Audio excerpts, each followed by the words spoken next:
Bienvenue à tous les fans de MMA. Aujourd'hui, nous allons analyser la chute spectaculaire d'Ilia Topuria, le bouleversement majeur du classement pound for pound de l'UFC, et ce que ce revers inattendu pourrait signifier pour son avenir. Avant de commencer, n'oubliez pas de vous abonner à la chaîne et d'activer les notifications afin de ne manquer aucune actualité ni analyse du monde du MMA. La position d'Ilia Topuria au sommet du MMA a changé presque du jour au lendemain. Il y a seulement quelques semaines, il était considéré comme l'un des combattants les plus dominants du sport et l'une des plus grandes stars de l'UFC.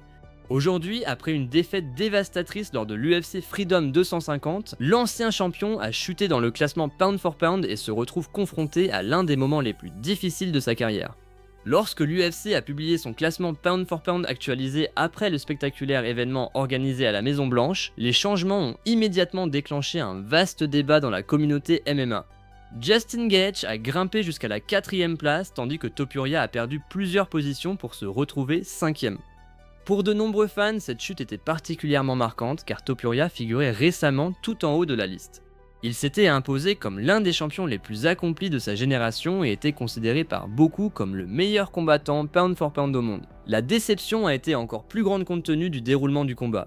Avant l'UFC Freedom 250, Topuria était largement favori. La majorité des analystes s'attendaient à ce qu'il défende avec succès son titre des poids légers et poursuive son incroyable série de victoires. Mais Justin Gaethje a créé l'une des plus grandes surprises de l'histoire récente de l'UFC. En combattant sur la pelouse sud de la Maison Blanche devant une audience mondiale, Gaethje a stupéfié le monde du MMA en stoppant Topuria et en s'emparant du titre des poids légers. Un résultat que très peu de personnes avaient vu venir. Cette défaite a immédiatement provoqué des réactions dans tout le sport. De nombreux combattants, analystes et anciens champions se sont exprimés sur les réseaux sociaux. Certains ont montré leur soutien à Topuria, tandis que d'autres en ont profité pour le critiquer. L'une des premières réactions marquantes est venue d'Islam Makhachev. La relation entre Makhachev et Topuria était déjà tendue en raison des discussions persistantes autour d'un éventuel super combat entre les deux champions. Pendant plus d'un an, Topuria avait publiquement réclamé un affrontement contre Makhachev. Après cette défaite surprise, Makhachev a commenté la situation, alimentant encore davantage une rivalité déjà très intense. Paddy Pimblett s'est également invité dans le débat. Ayant sa propre histoire avec les deux combattants, il a rapidement réagi aux changements intervenus dans la hiérarchie de la division des poids légers. Très vite, le monde du MMA s'est divisé. Certains fans ont défendu Topuria, estimant qu'une seule défaite ne devait pas effacer tout ce qu'il avait accompli. D'autres ont considéré que ce revers révélait des faiblesses qui avaient jusque-là été masquées par son succès. Même Conor McGregor est entré dans la discussion. Dans un geste qui a surpris de nombreux observateurs, l'Irlandais a publiquement pris la défense de Topuria face aux critiques provenant de l'extérieur du monde du MMA. Toutes ces réactions ont montré à quel point Topuria était devenu une figure importante du sport. Lorsqu'un combattant atteint un tel niveau de notoriété, chacune de ses victoires et chacune de ses défaites deviennent un événement majeur. Ce qui a rendu cette chute au classement encore plus douloureuse, c'est la compagnie dans laquelle Topuria se retrouvait désormais. Il n'était plus tout près du sommet, il partageait désormais son rang avec des noms prestigieux tels que Tom Aspinall et Alexander Volkanovski. Pour de nombreux observateurs, la présence de Volkanovski était particulièrement symbolique. Après tout, Volkanovski était l'homme que Topuria avait battu pour devenir champion des poids plumes. Cette victoire représentait l'un des moments les plus importants de sa carrière. Désormais, les deux combattants se retrouvaient à nouveau côte à côte dans le classement. Pour comprendre pourquoi cette chute a suscité autant de réactions, il faut se rappeler tout ce que Topuria avait accompli avant l'événement de la Maison Blanche. Son parcours jusqu'au sommet a été remarquable. Né en Géorgie avant de représenter l'Espagne, Topuria s'est forgé une réputation grâce à des années de travail acharné sur la scène européenne du MMA. Sa carrière professionnelle a débuté dans des organisations régionales où il a progressivement développé ses compétences et s'est imposé comme l'un des plus grands espoirs du sport. Il a remporté des titres dans plusieurs organisations mineures et acquis une expérience précieuse avant d'obtenir sa chance à l'UFC. Une fois arrivé dans l'organisation, Topuria n'a pas perdu de temps pour prouver qu'il appartenait à l'élite.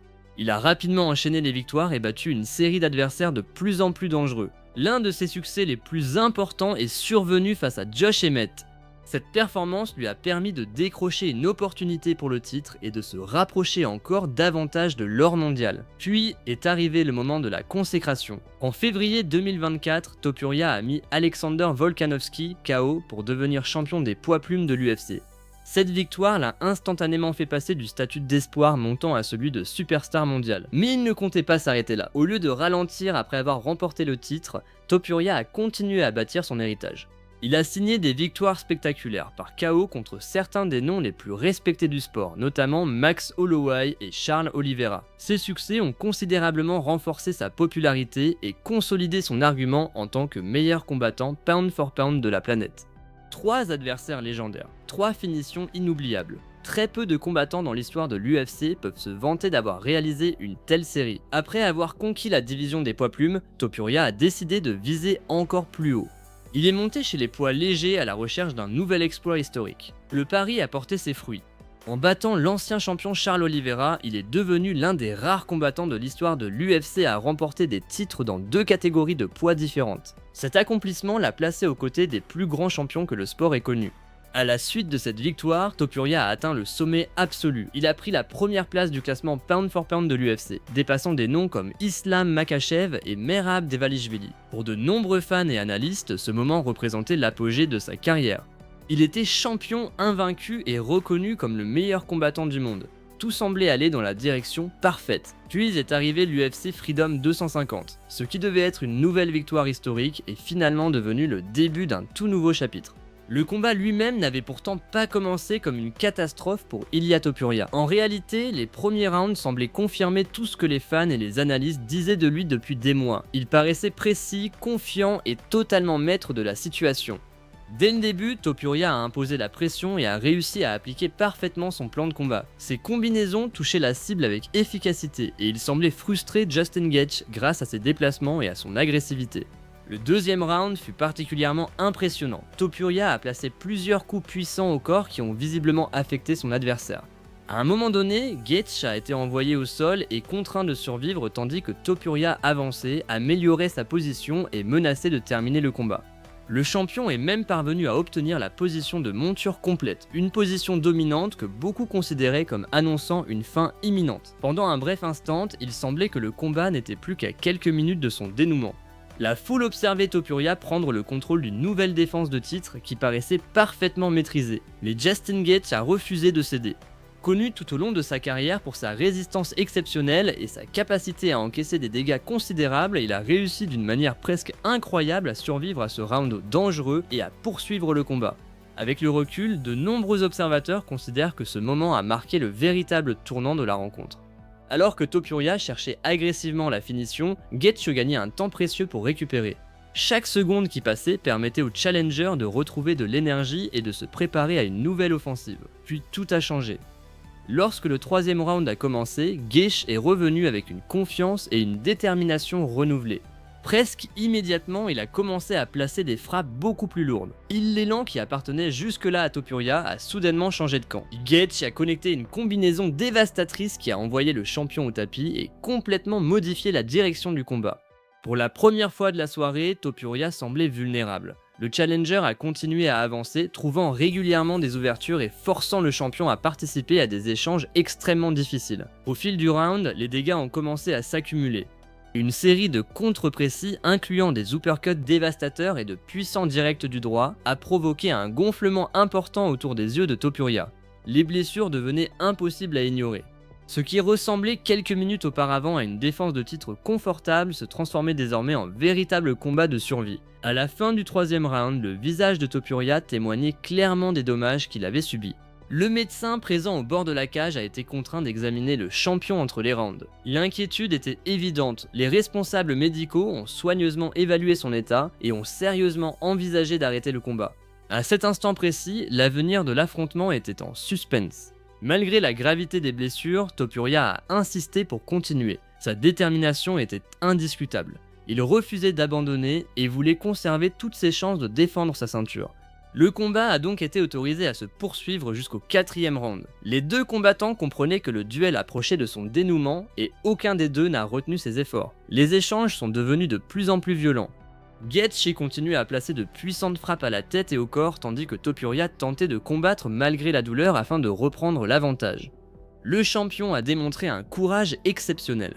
Même avec des blessures importantes et une vision altérée, il continuait d'avancer et de chercher des opportunités. Cependant, les dégâts devenaient écrasants. Minute après minute, le gonflement autour de ses yeux s'aggravait. Sa vision se détériorait davantage.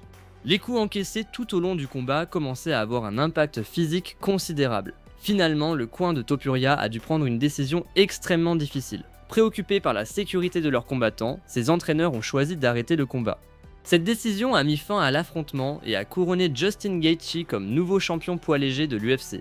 L'énorme surprise était devenue réalité. L'un des champions les plus dominants du sport venait d'être battu sur l'une des plus grandes scènes de l'histoire de l'UFC. Le résultat a immédiatement provoqué une onde de choc dans tout le monde du MMA. Mais l'histoire ne s'est pas arrêtée lorsque le combat a pris fin. À bien des égards, elle ne faisait que commencer. Après l'événement, le président de l'UFC, Dana White, a révélé à quel point la situation était devenue sérieuse. Selon lui, Topuria a été pris en charge médicalement presque immédiatement après sa sortie de l'octogone. La priorité était de lui fournir les meilleurs soins possibles dans les plus brefs délais. L'ampleur des blessures a rapidement été rendue publique. Les examens médicaux auraient révélé des fractures touchant les deux os orbitaires, le côté droit étant le plus gravement atteint. Heureusement, les médecins ont conclu qu'une intervention chirurgicale n'était pas nécessaire. Les fractures étant restées correctement alignées, les spécialistes estimaient qu'elles pourraient guérir naturellement avec suffisamment de repos et de récupération. Même si cette nouvelle était relativement positive compte tenu des circonstances, les blessures demeuraient sérieuses.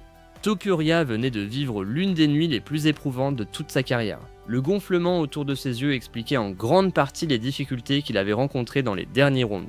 À mesure que sa vision se détériorait, sa capacité à se défendre et à réagir aux attaques diminuait naturellement. Pourtant, malgré tout ce qu'il avait subi, Topuria a refusé de chercher des excuses. Sa réaction après le combat lui a valu le respect de nombreuses personnes dans le monde du sport. Au lieu de blâmer les blessures, la malchance ou les circonstances, il a félicité Justin Gaethje pour sa victoire. Il a reconnu la performance du nouveau champion et a assumé pleinement la responsabilité du résultat. Cette attitude en dit long sur son caractère. De nombreux athlètes ont du mal à accepter la défaite, surtout après des années de succès. Topuria a choisi une approche différente. Il a accepté le verdict et s'est immédiatement tourné vers l'avenir. Plusieurs rapports suggèrent que sa récupération pourrait nécessiter beaucoup de temps. S'il reste éloigné de la compétition pendant une longue période, le classement pound for pound pourrait continuer à évoluer sans lui. D'autres champions et prétendants continueront à combattre. De nouvelles stars émergeront. D'autres combats de championnat auront lieu. Plus son absence sera longue, plus il lui sera difficile de conserver sa place parmi l'élite mondiale. Cependant, les classements ne racontent qu'une partie de l'histoire. La véritable question concerne son retour. À seulement 29 ans, Ilia Topuria demeure l'un des combattants les plus talentueux du MMA. Une seule défaite n'efface pas tout ce qu'il a accompli avant l'UFC Freedom 250.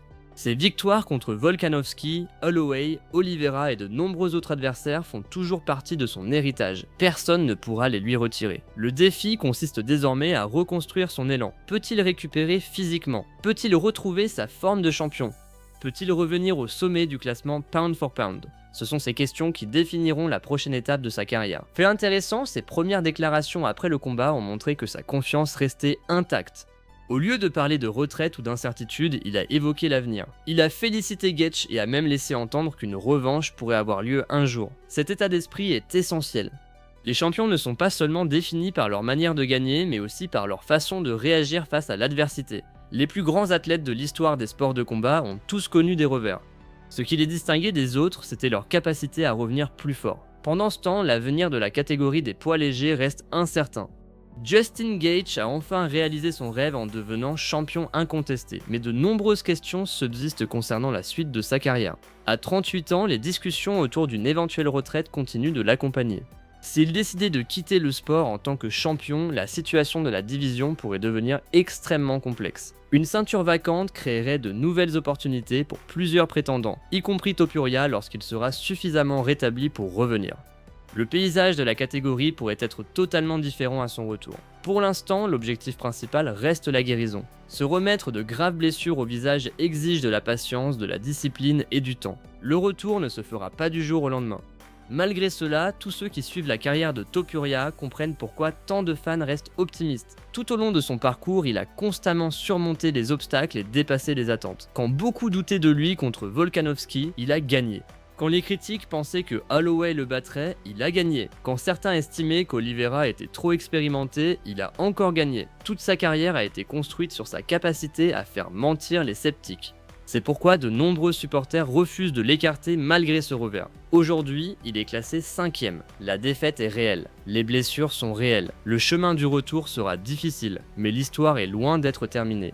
En réalité, elle ne fait peut-être qu'entrer dans un nouveau chapitre. Un jour, les blessures guériront, la période de récupération prendra fin. Et lorsque Ilia Topuria reviendra enfin dans l'octogone, tout le monde du MMA observera attentivement pour voir s'il est capable de reconquérir la place qu'il occupait autrefois au sommet du sport. Merci à tous d'avoir regardé cette analyse.